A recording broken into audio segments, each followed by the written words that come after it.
ఇది new ever green annexe అండి. General Bazar main shopping ఏరియాలో ఉంటుంది. వీళ్ళ హోల్సేల్ షాప్ కూడా ఉంటుందండి. ఇదేంటంటే ఇక్కడ రీటైల్ చాలా రీజనబుల్ ప్రైజెస్. ఇవన్నీ కూడా 300 రూపీస్ ఉన్నాయి.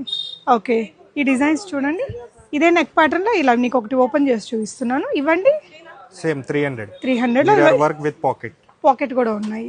సో ఇవ్వండి. సేమ్ 300 అండ్ ప్రింట్స్ బాగుంటాయి వీటిలో. నెక్ ప్యాటర్న్ ఇలా వచ్చిందండి. ఇది 250 పడతాయి పఫ్ హ్యాండ్స్. ఓకే, సో దీనికి నెక్ ప్యాటర్న్ ఇలా ఎలాస్టిక్ తో వస్తుందండి. చేయికి కూడా ఎలాస్టిక్. ఇవ్వండి 250. సో వీటిలో అయితే ఇంకా చాలా డిజైన్స్ ఉంటూనే ఉంటాయండి. అండ్ ఇది ఒకటి మీకు ఓపెన్ చేస్తుంది. వీటిలో చాలా డిఫరెంట్ వెరైటీస్ 200 ప్రైస్. ఇవి బేసిక్ అండి. 200. ఇది మనకి 450 ప్యూర్ కాటన్ లో డిజైన్స్ చాలా బాగున్నాయండి. ఈ విధంగా వీటిల్లో colour options and design options. ఇందులో ఇదొక నెక్ టైప్, ఇందాకటి ఇదొకటి. ఇది కూడా 450 రేంజ్ లోనే premium cotton frock nighties. 350 pure cotton లో